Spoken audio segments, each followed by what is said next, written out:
So I know we're quoting roughly somewhere around $2 million in premium. We're closing 25%, which is 500,000. So we have $1.5 million we're missing there.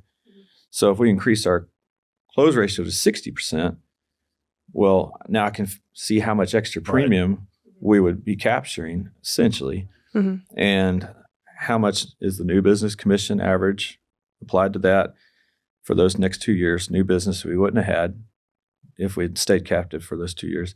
And then the subsequent renewals from that 2 years head start.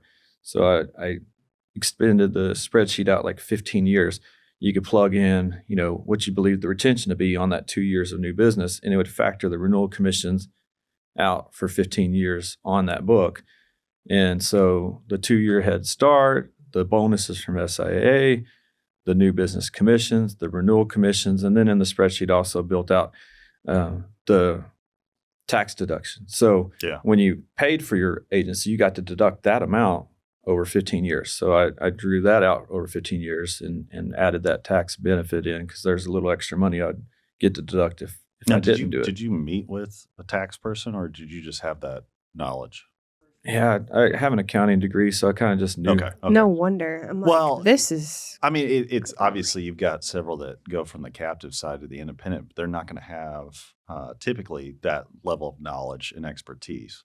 So if you were recommending to somebody, where would they go to find this? Is it, or I mean, obviously they can reach out to you, but I'm sure you don't want to field all those calls all the time. Well, I actually put the spreadsheet out there on the web. No, I mean for the nationwide guys, you didn't have this one. That's really cool. And I put it out there saying, "Hey guys, here's something I put together so you can kind of see the differences."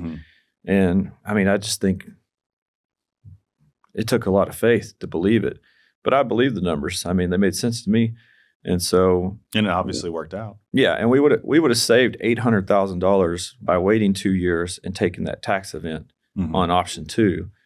That's how much money we would have saved. Wow. And, at that point in time, we were making, $500,000, $600,000 in commissions. Yeah. So that's a lot of money to save, right? So, but, just to give it in perspective of how much we had to borrow compared to how much we were actually bringing in at that time. And so it was a big leap of faith. But again, I believe the numbers and it said we were going to break even somewhere. I think James had the numbers wrong. Yeah, well, he told y'all that it was like 2 years break even or something. But with my for him, with my conservative estimates, it was like 6 to 7 years was the break even point. And so after that, we would make money from deciding to do this versus waiting and saving that $800,000. And so I saw the numbers pretty clear. Like, hey, we will make money by doing this versus waiting the 2 years. Not to mention all the other benefits of just having that head start and just having a different mindset before everybody else. And so we ended up crushing it way more than the conservative numbers. Wow. And so I think you were somewhere north of 80 as far as a close rate.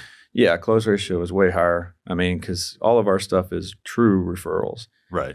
I like to say true referrals because people who say they're referrals, it's like mortgage brokers, car dealerships. No, I mean, our people come to us because they heard from somebody else that, hey, I had a bad claim experience. Oh, you need to call James. You need to call Wes. And they come to us in those kind of cases. And we just had I'm just going to, we have favor with God. That's what I believe, favor with God and man. And so people just come to us because they can feel that presence. They can feel that on us. So, I mean, we can put a chapel in your office too. It is one, right? You don't have to define anything as something. Well, I mean, as you go out and, obviously faith is very important to you and how you work with your customers, how you engage them. It fundamentally shapes everything. And when it does do that, you'd be surprised at what God will do in and around all the relationships that you have. And I know I'm jumping ahead a bit because there's a book that I'm going to recommend towards it, but it's basically about optimism and having your faith, the healing hand that's with you, is what, for me, is what gives the peace which passes understanding, gives you that optimism to push through and rely on Him. when we try to rely on ourselves to do all these things, when you rely on yourself, you're not asking for help. You're not reaching out. You're not connecting with other people that can help you get further or that God has ordained to have in your life. You become shut off. You become an independent on an island. And it's exponentially harder, I think, to get further faster, especially when you don't have to. You can reach out. We're definitely in a community-driven business, right? I mean, It's relationship business. I mean, that's what it is. Relationship business, how you treat people, what you do, what you believe in, what you exude is what will come to you, I think, overall.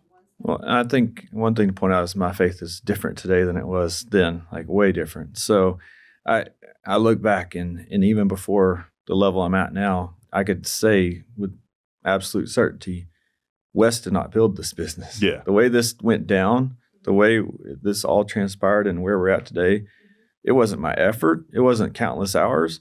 It wasn't working nights and weekends because we didn't do any of that stuff. We had a ton of, back when I was in the first program, I remember meeting with my regional manager. The captives, they always want you to do more. Yeah. And I'm in there and I'm like top of the class. I'm writing more than everybody. And he would always just sit down and he would say, "Hey, Wes, you're doing great. What can I get you to do more?" And I'd say, "Well, if I work more than 15 hours a week, I could probably do more, but I'm not going to." And he would just shake his head. He'd get so mad because, they want you to crank out more. But at that point, I'm not getting. Well, what's the why behind it, right? I mean, that's essentially, if I'm going to sell more, what's my end goal? If it's to make a bunch more money, well, okay. We couldn't really at that point. You weren't getting bonuses. You weren't getting commissions. You were just getting $150 per app. So it wasn't like there was a real incentive to do it. It was the first level. That's how it was built. Okay. Yeah, but the next level, I mean, then it was when you graduated that program where you only had to write $240,000 in 2 years, they gave you $100,000 bonus. Wow. So yeah, it was pretty crazy where it jumped. And then they gave you seed money. Like it was like really $8,000 a month for a year that they gave you. And you didn't have to pay it back. It was just to help you build. They were investing in you to go hire staff and get a place and sell. So, but my point is, like, I can look back and say, like, it wasn't our effort. It wasn't anything we did. Like, I can't take glory in it. And meeting Mike and meeting you guys, like that was pivotal for us. I mean, that was God putting y'all in our path when we weren't even there yet, like having a mentor like Mike to help us understand how to grow our business. I mean, that's huge. Like, I don't think that's one thing I tell people about SIA is if you have a local master agency like mine, it's a no-brainer. Yeah. But since you are, derived in location based, it could be a completely different experience for somebody in a different part of the country. So, and that's honestly with the SIA network, the resources at SIA nationally are, in my opinion, are phenomenal, and they're constantly bringing out new content. But then it, like you said, it breaks down into the local relationships. So like where we as a master agency located in Dallas-Fort Worth are very comfortable with mergers and acquisitions, legal situations that may spring up and how to basically combat that. Another master agency, depending on the territory, they may not be able to do mergers and acquisitions because of some of the restrictions. So they're not going to have that as much strength and expertise in it. I will say at the same time, I would still pursue it only because all the master agencies communicate. And if I had a partner master agency reach out to me and say, "Hey, we're looking at doing this situation. Do you have any information?" We're sharing that and helping them get further faster. But you're right. They're not all equal at the same time. They're becoming more to that level with SIAA and the resources that they're pouring in to give it more of a stable. Moving to a Salesforce platform will, I think, help out a lot of that. I'm personally, if they're listening, I'm going to be in trouble, but I would love to get rid of the territory restrictions and force me to pay a royalty so that way we could help more outside. Well, it's going back to relationship based. I think that's something too, as far as just going into recruiting, right? It's relationships and how you build with somebody and being aligned. It matters more sometimes than territory specifics. But that's the if I could jump in. Because Wes has called me up. No, I can't. I'm not allowed to go back. No. So Wes has jumped in and said, "Hey, man, I got these 5 agencies that we were talking. Can you help them?" I'm like, "They're not in our territory." Not to get on a mantra on that, but you're right. It's by the relationship, and we'll get them connected to those other masters. Right. But it's a little tough. Well, I think it's because of Mike. To me, Yeah. like everything here is because you have a man that finally said, "All right, God, your Yeah. way," And so having him as a mentor, I tell people when I talk about SIA all the time that him and his influence is the reason why we're able to be where we're at today. I mean, you're stewarding, the provisions God has given you, and that's parallel to Mike's mentality as well, where he's saying, "Okay, God, this is your business. What would you have me do? How can I push? What do you want me to see? What do you want me to do?" And likewise, if we all view our business models in that way, greed isn't part of it. It's just, okay, I want to make a profit so that way I can take care of my community, take care of my family, as well as take care of the lives that we come in contact with. At the same time, I don't want to make so much that, I need to buy a jet or I need to go out and buy all these really nice, expensive things versus pouring it back into helping your community and things like that. And I wonder how many of the employees realize what they have with someone like Mike. He could have sold the agency, could have made just an insane amount of money and gone on a spaceship with Elon Musk. I think it cost about $50 million to do that. He could have had that. So, but to just say, no, I don't want to do that. I want to give the company back to the people and allow them to have a place that's going to perpetuate. Yeah. I mean, that's why I say it's a different experience. Yeah. And I'm prideful, hopefully in the right way to use pride, that I get to be a part of this master agency. That's cool. So it's not a knock on the rest of them. It's just, it's more of a praise on, the kind of people y'all are. I mean, not everybody has their ethos like you and the company's tied to scripture and biblical based principles. I mean, obviously God's with you. So I think that is really powerful, Wes, and that's really cool to hear. And obviously this is a very unscripted conversation, and I haven't heard that before, but I can just speak from a different lens of being here for I think I'm going on 7 months or so, but this is a very different environment. I mean, just being in the building, meeting the people, seeing the resources and the support.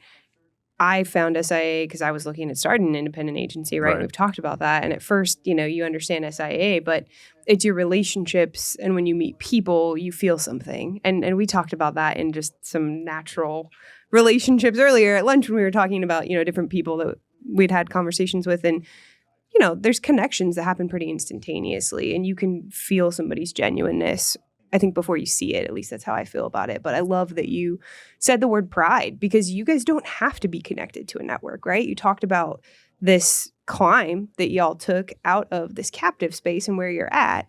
And yes, there was a journey along the way that there was a partnership with Comerica Agency Alliance but you guys choose to continue to foster a relationship. And I think that is powerful, choosing the relationship, because you guys bring a lot to us from who you guys are as far as an environment and reputation, what you do for members. I mean, it's awesome to see just from an outsider coming in, a little bit on that perspective. But can you talk to us a little bit about the growth of the agency? I know you've alluded to it, but I'd love to hear a little bit more on what you really have seen. You said that these numbers were blown out of the water, but what happened? Maybe also talk on the E&O program. Yeah, that you you built have. that. That's huge. Well, that's definitely a bbig thing, and that's one of the huge benefits I try to tell people about SIA is like when you got a guy like John Sutter in the company who you learn pretty quickly you don't know anything about insurance, and so I'll have people asking me all the time, man, how'd you come up with this idea and how'd you build this program? And a lot of my clients, they want to do stuff like this, and they see what I've done. And they want to know more. And I'm just like, dude, I'm just a little guy with an idea. And so I came up with the idea because I saw an injustice of how they were being treated by the people that used to have their E&O. Anyway, so that's why I came up with the idea with the program. And I came to Mike and said, Mike, here's my idea. And Mike said, hey, call John Sutter. And then John Sutter says, hey, I got this guy over here that can help you with this, and let me introduce you. And wow, next thing you know, we have an E&O program. We have hundreds of agents in it. How cool! Yeah, it's been real cool. We're 7 years into it too, so and that's been really awesome. Yep. So, but yeah, I mean, when we went independent, we were basically 5% commercial. I mean, maybe even less. We had Mhm. probably 200,000 commercial, Mhm. and now we're pushing $4 million in premium. Wow. And we only hired one person since then.